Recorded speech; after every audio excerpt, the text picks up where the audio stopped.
En el verano de 1941, el mundo contuvo la respiración. Una tensión casi palpable se cernía sobre la frontera oriental de Europa, un presagio sombrío de eventos que cambiarían el curso de la historia. De un lado, la máquina de guerra alemana, un coloso de acero, táctica y una confianza que rozaba la arrogancia, preparaba su golpe más audaz. Sus tanques, los temibles Panzers, rugían como depredadores hambrientos, listos para devorar campos y aldeas en una embestida sin precedentes. La Blitzkrieg, la guerra relámpago, prometía ser imparable. La propaganda alemana hacía eco de la certeza de una victoria rápida y decisiva contra la Unión Soviética, barriendo cualquier resistencia en su camino.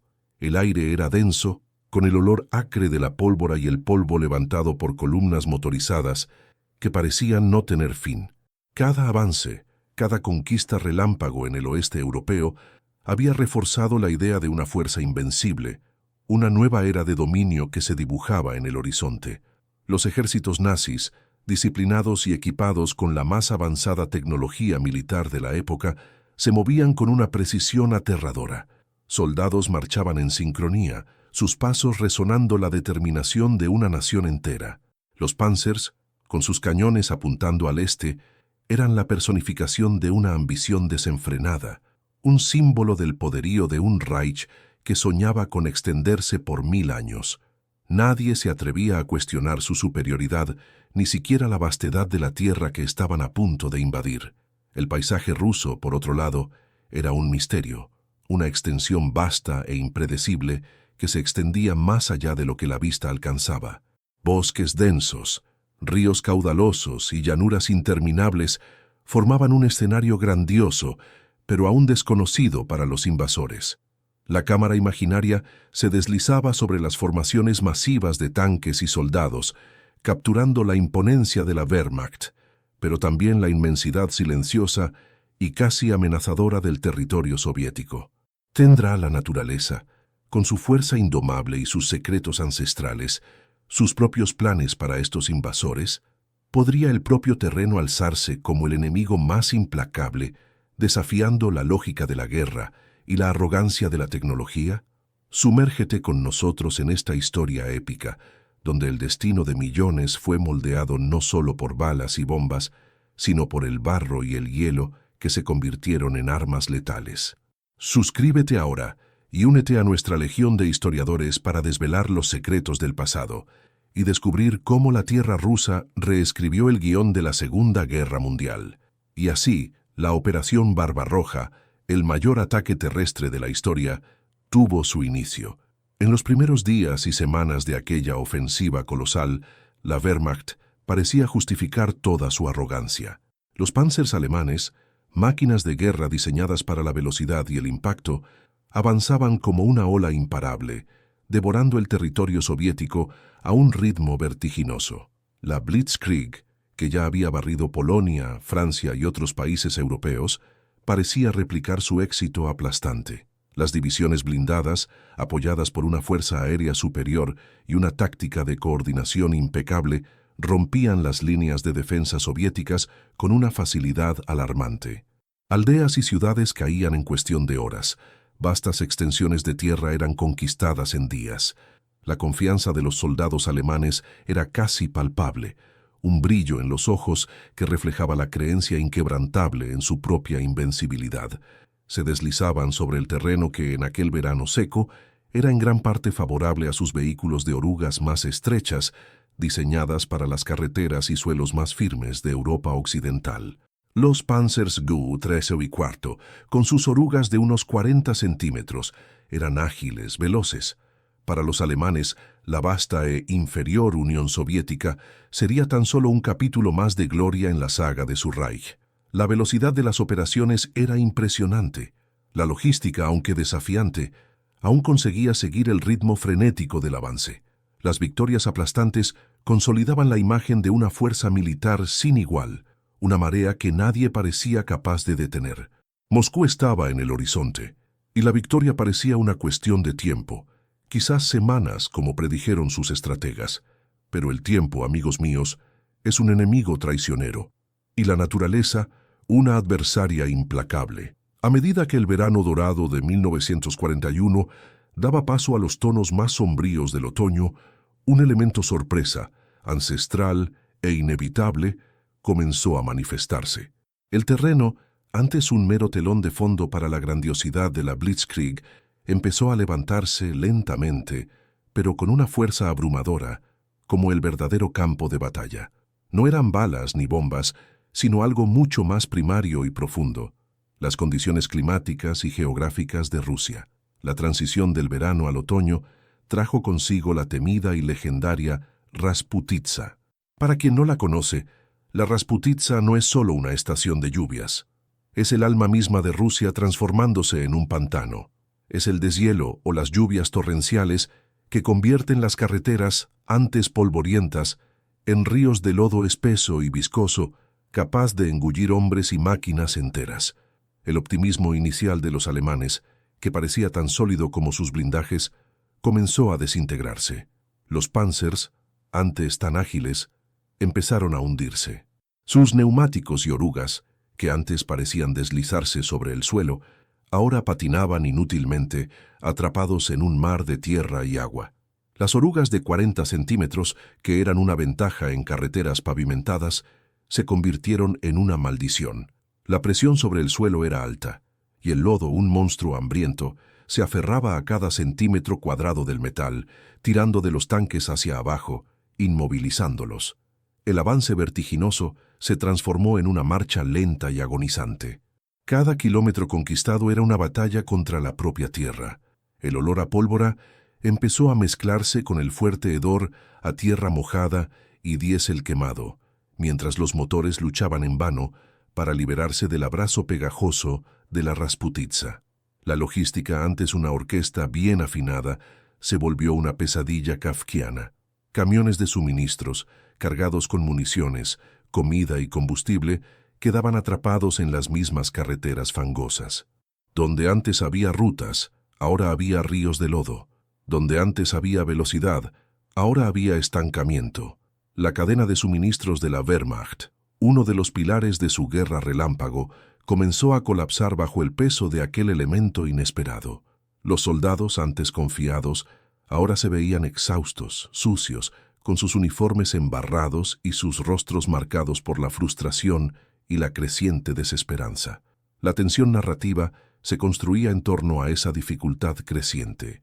El terreno, que al principio era solo un escenario vasto e indiferente, estaba revelándose como el verdadero enemigo, un infierno de barro y atolladeros que pondría a prueba los límites de la ingeniería, de la estrategia y, sobre todo, de la resiliencia humana. La vastedad de Rusia no era solo una distancia a recorrer, sino una barrera viva y pulsante, lista para consumir a cualquiera que osara desafiarla.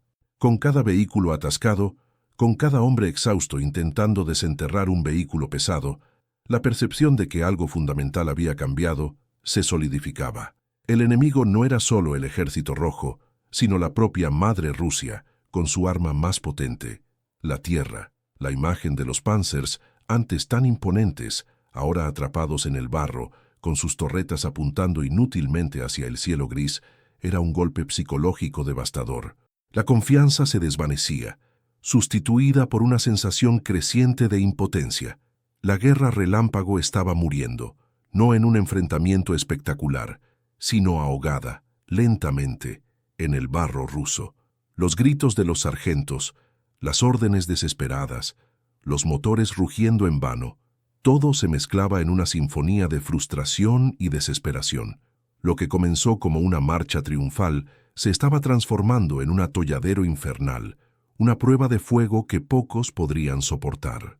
Ante aquel escenario desolador, la guerra dejó de ser una cuestión de táctica y maniobras rápidas para convertirse en una batalla primaria contra los elementos. Los enfrentamientos, que antes eran sobre líneas de frente y flancos, ahora sucedían en un infierno de barro y pronto de nieve, donde el terreno se mostraba tan o más letal que los disparos enemigos. La agonía de los soldados alemanes era palpable. Hombres, antes orgullosos de sus uniformes impecables, ahora estaban cubiertos de barro hasta la cintura, sus rostros contorsionados en expresiones de puro desesperación y agotamiento. Cada metro avanzado era una tortura. Intentaban mover sus vehículos atrapados, empujando tanques que pesaban decenas de toneladas, con la fuerza bruta de cuerpos hambrientos y fatigados. Las palas y cuerdas se convirtieron en herramientas de supervivencia, más que en armas.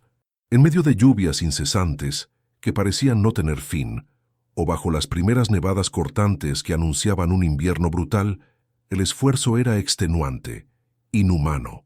El sonido amortiguado de los motores luchando contra el lodo era una sinfonía de frustración, un rugido continuo de máquinas debatiéndose contra una fuerza mayor. El olor a aceite quemado se mezclaba con el de la tierra mojada y el sudor agrio de los hombres, creando una atmósfera sofocante de desesperación. La extenuación física y mental era una constante. No había descanso. A cada paso el barro tiraba, succionaba, atrapaba. Los Panzers, antes el símbolo de la invencibilidad, se volvieron gigantes inmóviles, blancos fáciles, o peor, ataúdes metálicos para sus ocupantes. La ineficacia de esos tanques diseñados para otro tipo de terreno era evidente. Sus comandantes observaban impotentes, mientras sus blindados se hundían, sus orugas estrechas incapaces de encontrar tracción suficiente para superar la resistencia pegajosa de la tierra rusa. Pero, mientras los alemanes se ahogaban en ese pantano, una diferencia crucial comenzaba a manifestarse en el lado enemigo. Los tanques soviéticos, en particular el legendario T-34, parecían desafiar las leyes de aquel infierno fangoso. Con sus orugas visiblemente más anchas, ellos navegaban por el terreno, con una desenvoltura que parecía imposible para los Panzers alemanes. No era una cuestión de suerte, sino de diseño. Los ingenieros soviéticos, conscientes de las peculiaridades de su vasto e intransitable territorio, habían diseñado sus vehículos para la realidad de la Rasputitsa y del general invierno. Mientras los 40 centímetros de ancho de las orugas alemanas se hundían, los 50 centímetros de las orugas del T-34 distribuían mejor el peso del tanque, permitiéndoles una movilidad superior en el barro y la nieve. Esa diferencia, que a primera vista podría parecer pequeña, era gigantesca en un campo de batalla, donde cada centímetro de tracción significaba la diferencia entre la vida y la muerte, entre el avance y el atolladero. Los Panzers, antes orgullosos, eran ahora vistos con una mezcla de rabia y desilusión. No eran rivales para la tierra rusa, y los T-34, con sus siluetas robustas y la capacidad de moverse donde los otros fallaban, comenzaban a destacarse, a ser la pesadilla de los alemanes. No era solo la capacidad de disparar, sino la de simplemente estar en el campo de batalla, lo que los hacía superiores en aquel momento. El impacto humano de esta lucha no se limitaba a las heridas de combate. Las enfermedades se propagaban rápidamente, favorecidas por las condiciones insalubres, por la humedad constante y por el frío que empezaba a morder. Disentería, neumonía, pie de trinchera. Nombres que se volvieron tan temidos como los disparos de ametralladora. El frío extremo, que pronto se convertiría en el invierno más riguroso en décadas, transformaba cada gota de lluvia en amenaza de congelación.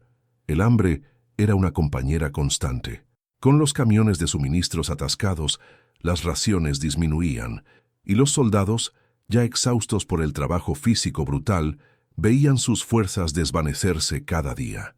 La desesperanza se instalaba en los ojos de los combatientes atrapados en el atolladero.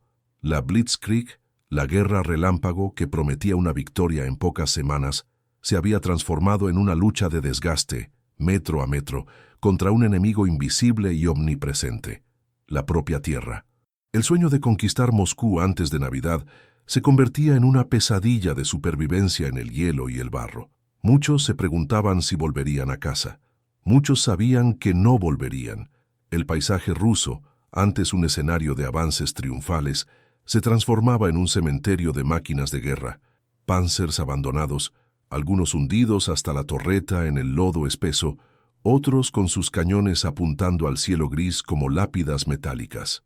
Camiones atascados, volcados, quemados, eran visiones comunes a lo largo de las carreteras que se convirtieron en ríos de barro. El rastro de destrucción no era solo de combate, sino de imposibilidad de avance, de equipos dejados atrás por falta de medios para rescatarlos. Era una imagen desoladora, un testimonio silencioso de la arrogancia de una máquina de guerra que se negó a respetar los límites impuestos por la naturaleza. Con cada vehículo abandonado, con cada hombre caído, Rusia cobraba su precio, y ese precio era alto. El precio era, de hecho, altísimo, no solo en equipos, sino en vidas humanas y en moral. El ambiente, que antes parecía un mero escenario para la grandiosidad de la Blitzkrieg, ahora se revelaba una trampa mortal, tejida por la propia madre naturaleza. El barro y la nieve, que engullían los Panzers, hacían mucho más que solo inmovilizar las máquinas de guerra. Estrangulaban las líneas de suministro, transformando las pocas carreteras existentes en pantanos intransitables o en corredores de hielo y nieve infranqueables. Las tropas alemanas, antes tan confiadas en su guerra relámpago, se vieron aisladas, hambrientas y congelándose, abandonadas a su suerte en una tierra hostil. Imagine la escena, mi querido espectador. Camiones que deberían traer munición vital, comida y combustible, ahora yacían atascados, abandonados o quemados, transformados en esqueletos metálicos en el paisaje blanco y fangoso. El convoy logístico, la columna vertebral de cualquier ejército moderno, se desintegraba bajo el peso de la naturaleza rusa. Cada día sin suministros era un día más de hambre insoportable, de frío cortante que penetraba hasta los huesos, de una desesperación creciente que corroía el alma. La lucha por la supervivencia se volvía más primaria y urgente que la lucha contra el enemigo armado. Era una guerra contra el propio cuerpo, contra la mente que comenzaba a ceder bajo la presión insoportable. El invierno ruso, que llegaba con una furia despiadada y sin precedentes, no perdonaba. El frío glacial transformaba las trincheras en verdaderas tumbas heladas, donde los soldados se amontonaban, intentando en vano encontrar algo de calor en medio del viento aullante y la nieve que caía sin parar, cubriendo todo como un manto blanco y mortal. Las botas se congelaban en los pies. Los uniformes, antes hechos para el clima europeo más suave, eran insuficientes para el rigor implacable del general invierno. Dedos y pies se ponían negros, gangrenados, una visión horrible de una muerte lenta. Cada mañana, muchos no despertaban, sucumbiendo a la hipotermia, no por balas enemigas, sino por el abrazo helado e implacable de la madre Rusia. Y no era solo el cuerpo humano lo que sufría. El equipo, la joya de la corona de la ingeniería alemana, también sucumbía a la furia de los elementos. El combustible se congelaba en los tanques y camiones, volviéndolos inútiles, meros bloques de metal. Los lubricantes se solidificaban, las armas se atascaban, fusiles y ametralladoras, antes precisos y mortales, se transformaban en bloques de metal inoperantes, incapaces de disparar un solo tiro. Era un escenario de pesadilla para cualquier militar. Tener el arma en la mano pero no poder usarla. Tener el tanque pero verlo transformado en un monumento a la propia impotencia. Mientras los alemanes se ahogaban en ese infierno blanco y fangoso, la resistencia soviética veía abrirse una ventana de oportunidad, una chance de darle la vuelta al juego. No había atrocidades en el sentido de crueldad humana directa por parte del clima, pero la brutalidad impuesta por él era una tortura lenta e incesante. El frío extremo, el hambre y el aislamiento eran el arma más potente de los defensores. Los soldados soviéticos, acostumbrados al clima riguroso de su tierra natal y con líneas de suministros muchas veces más cercanas a sus posiciones de defensa, lograron adaptarse mejor, transformando la adversidad en ventaja. Ellos conocían la tierra, sabían cómo moverse por ella, cómo usar los bosques densos y los pantanos traicioneros como cobertura y rutas de ataque secretas. Mientras los Panzers alemanes estaban atrapados, los tanques T-34 soviéticos, con sus orugas anchas de 50 centímetros, conseguían maniobrar, lanzando contraataques devastadores contra las fuerzas enemigas debilitadas. La imagen de los T-34, emergiendo de la neblina o de la nieve, aplastando las defensas alemanas inmovilizadas, era un golpe moral devastador para los invasores. La resistencia soviética no era solo militar, era una resistencia del pueblo, de la tierra.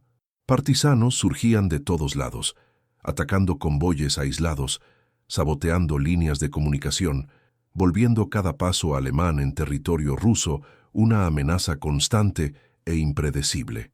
Era una guerra total, donde cada civil, cada árbol, cada río parecía conspirar contra el invasor, transformando la vastedad de Rusia en un laberinto mortal. Los contraataques soviéticos eran eficaces porque apuntaban a un enemigo debilitado, hambriento y congelándose. Las tropas alemanas, exhaustas y desmoralizadas, apenas conseguían defenderse. Muchos simplemente se rendían, entregándose al enemigo o sucumbiendo a los elementos. El humo de los vehículos quemados se mezclaba con el vapor de la respiración de los hombres, formando una niebla sombría sobre un campo de batalla, donde la tecnología occidental, antes tan temida, se rendía a la resiliencia oriental y a la ferocidad indomable de la naturaleza. La tensión psicológica alcanzaba niveles insoportables, llevando a muchos a la locura. El colapso moral y físico de los soldados alemanes era evidente en sus ojos vacíos, en su postura encorvada, en su voz ronca de tanto gritar pidiendo ayuda o de tanto toser el aire helado. No luchaban solo contra el ejército rojo, enfrentaban a un enemigo invisible, implacable, que no podía ser derrotado con táctica o poder de fuego. La propia tierra rusa, con su lodo pegajoso y su invierno mordaz, era el adversario más temible e indestructible. La certeza de que su tecnología, antes tan superior y motivo de orgullo, ahora era inútil, corroía el alma de los soldados. Los Panzers, que representaban la cúspide de la ingeniería bélica, eran ahora pesos muertos, ataúdes de metal o, en el mejor de los casos, refugios temporales contra el frío, esperando la próxima nevada o la próxima ofensiva soviética. La arrogancia inicial de la Wehrmacht se transformaba en una amarga comprensión de su propia fragilidad y vulnerabilidad. El sueño de una victoria rápida y gloriosa se desvaneció en medio de la nieve y el barro, como un castillo de arena arrastrado por la marea. La moral caía en picada, desintegrándose día tras día. Las historias de camaradas congelados o perdidos en los pantanos se esparcían como una plaga, minando la esperanza y alimentando el pánico. Las cartas a casa, antes llenas de confianza y promesas de regreso breve, ahora eran lamentos de desesperación, descripciones vívidas de un infierno que nadie en Alemania podría siquiera imaginar. Era una trampa perfecta, montada por la propia geografía. El avance, que parecía imparable, ahora se veía atrapado, sofocado por el terreno. Cada día que pasaba, la Unión Soviética ganaba tiempo, y el general Invierno cobraba su tributo. Los soldados alemanes, antes la fuerza más temible de Europa, eran ahora víctimas de un paisaje que se negaba a ser conquistado. Rusia no necesitaba ejércitos para detenerlos. Tenía el barro, la nieve y el tiempo. Y esos eran enemigos que ninguna Blitzkrieg podría superar. La percepción de que la naturaleza estaba del lado soviético era un golpe devastador, algo que ninguna estrategia militar podría prever o combatir. Y así, el invierno ruso, el verdadero general invierno, alcanzó su punto máximo con una furia que barrió cualquier resquicio de esperanza alemana. La Rasputitsa, que ya había transformado el paisaje en un infierno de lodo, ahora cedía lugar a un frío glacial, con temperaturas desplomándose muy por debajo de cero, transformando el barro en hielo sólido y la nieve en montañas infranqueables. La ofensiva alemana, antes una apisonadora imparable, fue brutalmente forzada a parar, sus motores silenciados no por el enemigo, sino por el frío implacable. Moscú, el gran premio, estaba al alcance de los ojos, pero inalcanzable. Los planes de guerra relámpago, que prometían una victoria rápida y decisiva antes de Navidad, fueron literalmente enterrados bajo capas de hielo y nieve. La realidad aplastante de la derrota inminente comenzó a imponerse incluso a los generales más optimistas.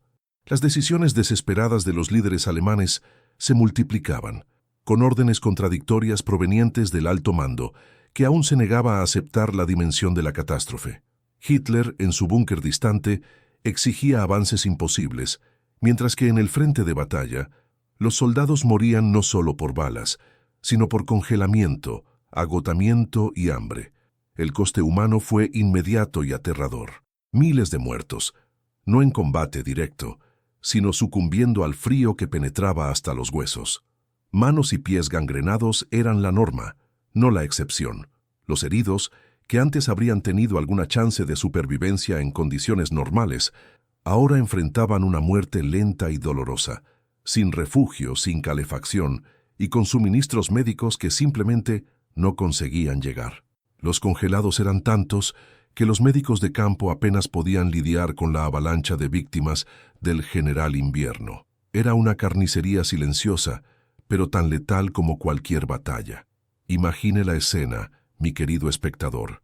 Panzers, antes el orgullo de la Wehrmacht, hundidos hasta la torreta en el lodo congelado, ahora transformados en monumentos de futilidad. Sus cañones, antes amenazadores, apuntaban inútilmente hacia un cielo gris y opresor. Soldados, antes vigorosos y confiados, se tambaleaban por la nieve profunda. Cada paso una batalla, cada respiración una agonía. Sus rostros, antes llenos de arrogancia, ahora eran máscaras de desesperación y agotamiento. Los ojos vacíos, fijos en un horizonte que prometía solo más sufrimiento. Muchos dejaban rastros de sangre en la nieve, no de heridas de combate, sino de pies congelados y heridos por la larga y brutal marcha. El contraste era evidente. La esperanza inicial de una victoria rápida y gloriosa, alimentada por la propaganda y las victorias anteriores, se había disipado completamente. Lo que quedaba era la realidad de una retirada caótica, humillante, donde cada hombre luchaba solo por su propia supervivencia. Vehículos eran abandonados, municiones dejadas atrás, armas descartadas. La disciplina, antes de hierro, comenzaba a romperse bajo el peso de la desesperación. El ejército que había marchado para conquistar Rusia ahora huía de ella, perseguido no solo por el ejército rojo, sino por el frío, el hambre y la propia tierra. El fracaso de la Blitzkrieg en conquistar Moscú marcó un cambio de paradigma en el frente oriental. Ya no era una guerra de movimiento rápido, sino una guerra de desgaste brutal, donde cada metro de tierra era disputado a un coste incalculable. La ilusión de invencibilidad alemana fue hecha añicos en el barro y la nieve rusas. La máquina de guerra alemana, que parecía invencible, había encontrado su talón de Aquiles no en el poderío enemigo, sino en la propia naturaleza. Los soviéticos, por otro lado, ganaban moral y la certeza de que podían resistir. El invierno les había dado tiempo, y lo usaron para reagruparse, rearmarse y contraatacar. Para los alemanes, la campaña rusa se convirtió en una pesadilla sin fin, un agujero negro que engullía hombres y recursos a una tasa insostenible. Las divisiones blindadas, antes orgullosas e intactas, ahora estaban diezmadas, sus tanques destruidos o abandonados. La Luftwaffe, la Fuerza Aérea, perdía su superioridad a medida que el invierno dificultaba las operaciones y los pilotos soviéticos se volvían más experimentados. La moral de las tropas se desplomaba y la creencia en la victoria final comenzaba a ser corroída por dentro. Las historias de horror del frente oriental se esparcían, transformando a Rusia en un sinónimo de infierno para cualquier soldado alemán. Era el fin de aquel sueño de dominio rápido, el despertar a una realidad brutal de una guerra prolongada, de una lucha por la supervivencia en condiciones inhumanas. El frente oriental, que debería ser la campaña más rápida, se convirtió en el mayor y más sangriento teatro de operaciones de la Segunda Guerra Mundial. El barro y la nieve no solo detuvieron los Panzers, reescribieron el guión de la guerra, dando la vuelta a la tortilla contra la máquina nazi y sellando el destino de millones. La propia tierra rusa se levantó como el mayor general, el más implacable de los enemigos, mostrando al mundo que la arrogancia humana tiene límites y la naturaleza, su propio poder abrumador. Con cada cuerpo congelado en la nieve, con cada tanque abandonado en el pantano, la lección era dolorosamente clara. Subestimar el ambiente es invitar a la derrota. La Wehrmacht había aprendido de la peor manera posible que ni toda la tecnología, ni toda la táctica podía superar la fuerza bruta de la naturaleza. La campaña de Rusia no fue solo una batalla militar, fue un enfrentamiento épico entre la ambición humana y la resiliencia del planeta, y el planeta venció. Aquel invierno, aquel otoño fangoso, aquellas orugas que se hundían, todo eso se convirtió en el preludio para el fin de un imperio. Pero el fin de un imperio no significó el fin para todos sus soldados. Muchos de ellos, los que sobrevivieron al infierno blanco y fangoso, llevarían cicatrices que irían mucho más allá de las heridas visibles.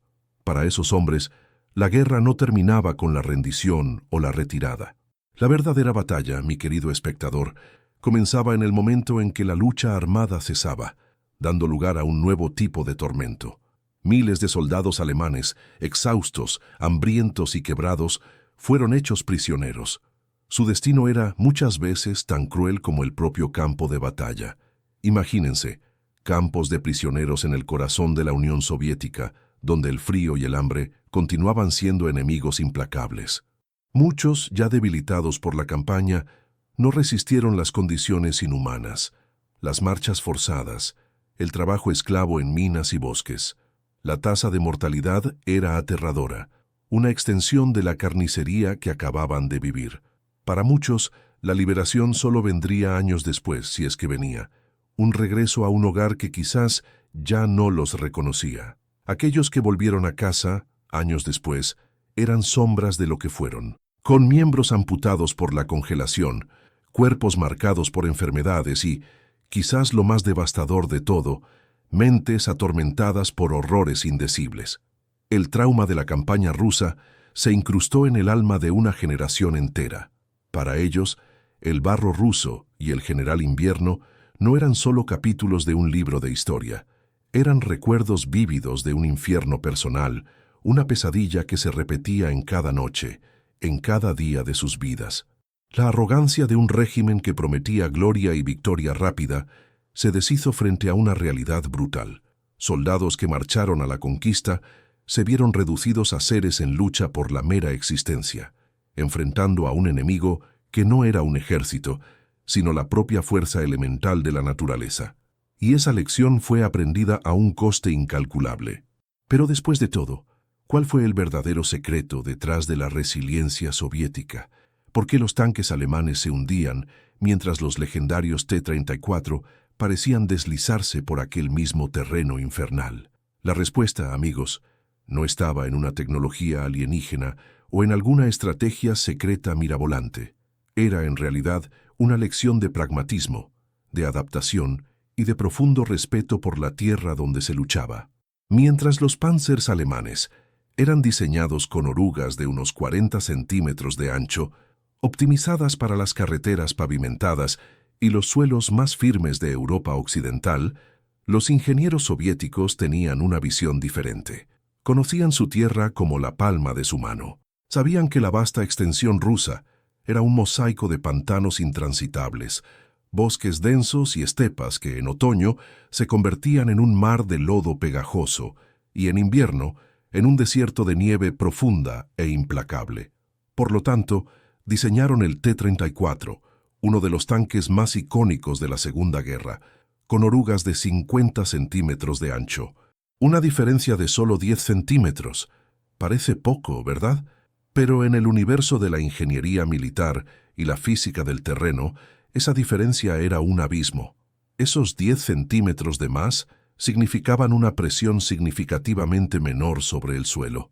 Era como tener pies más grandes para caminar en la nieve blanda o en la arena de la playa, distribuyendo mejor el peso y evitando hundirse hasta el cuello.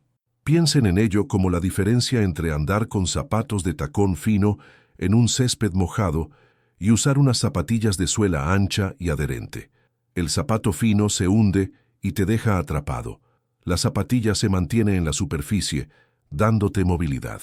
Esta simple pero genial adaptación de ingeniería le dio al T-34 una movilidad superior, una capacidad de maniobra en el barro y la nieve que los Panzers alemanes solo podían soñar. Mientras los tanques alemanes se atascaban hasta la torreta, volviéndose blancos fáciles o peor, ataúdes de metal, los T-34 conseguían avanzar, flanquear y contraatacar, transformando la pesadilla alemana en una ventaja decisiva para los soviéticos. No era una cuestión de poder de fuego inicial, Aunque el T-34 también era formidable en ese aspecto, sino de capacidad de estar y luchar en el campo de batalla. El barro ruso, que se había convertido en la sepultura de la Blitzkrieg, era navegable para los tanques soviéticos. Esta lección de ingeniería, esta adaptación al ambiente, se convirtió en uno de los pilares de la resistencia soviética e, irónicamente, en uno de los mayores secretos de la derrota alemana en el frente oriental. La importancia de la adaptación al ambiente, de la comprensión profunda del teatro de operaciones, fue subestimada por los alemanes con su arrogancia tecnológica. Ellos creyeron que su superioridad táctica y mecánica podría superar cualquier obstáculo, pero la naturaleza mostró que tiene sus propias reglas, y quien las ignora paga un precio altísimo. El legado de esta lección resuena hasta hoy en las academias militares y en los libros de historia. La campaña de Rusia se convirtió en un estudio de caso sobre la arrogancia militar frente a las fuerzas implacables de la naturaleza. Es un recordatorio contundente de que, por más avanzada que sea la tecnología, por más brillante que sea la estrategia, la naturaleza puede ser el adversario más formidable, el general más implacable. El barro ruso y el general invierno no son solo términos históricos. Se han convertido en símbolos de la resistencia soviética, de la capacidad de un pueblo de alzarse contra un invasor, usando el propio ambiente como aliado. Y al mismo tiempo, son símbolos de la derrota alemana, del fallo en comprender que la guerra no se libra solo en mapas y planes, sino en la carne y en el barro, en el sudor y en el hielo. Esta historia es un monumento a la resiliencia humana, especialmente a la de los soviéticos, que transformaron la adversidad en un arma, pero es también una advertencia eterna sobre los peligros de la hibris, de la arrogancia que ciega a los hombres ante las realidades del mundo. La memoria colectiva de esta campaña es perpetuada en innumerables libros, documentales y análisis militares, cada uno intentando desvelar los múltiples factores que llevaron al colapso de una de las máquinas de guerra más eficientes de la historia. El impacto psicológico y estratégico de esta campaña fue inmenso, redefiniendo no solo el curso de la Segunda Guerra Mundial, sino también las doctrinas militares que vendrían después. Nadie más se atrevería a ignorar el factor ambiental en una campaña de gran escala. Rusia, con su vastedad y sus condiciones extremas, había enseñado una lección brutal e inolvidable, grabada a fuego en la memoria de una guerra que moldeó el siglo. Una lección que resuena hasta hoy, para quien quiera oír. Esta es la voz silenciosa de la propia tierra, mi querido espectador, un testimonio imponente del poder abrumador de la naturaleza. El barro y la nieve, elementos que parecían meros detalles en la vastedad del este europeo, se alzaron como guardianes silenciosos, transformando el campo de batalla y reescribiendo el guión de la historia con una pluma de hielo y barro. Cada neumático atascado, cada oruga atrapada, cada hombre congelado en la vastedad blanca, no fue solo una baja militar, fue una advertencia brutal contra la hibris humana, un eco persistente de que los mayores conflictos se desarrollan no solo entre ejércitos, sino en el choque con el propio planeta. Rusia enseñó una lección brutal e inolvidable a aquellos que osaron subestimarla. Mostró que por más sofisticada que sea la tecnología, por más brillante que sea la estrategia, hay fuerzas primarias que desafían cualquier cálculo. El respeto por el ambiente, la adaptación a sus peculiaridades, no son solo tácticas, son condiciones para la supervivencia. Y esa verdad, amigos míos, trasciende los campos de batalla de la Segunda Guerra Mundial. Nos recuerda, aún hoy, que somos parte de un ecosistema mayor y que ignorar sus límites puede tener consecuencias catastróficas.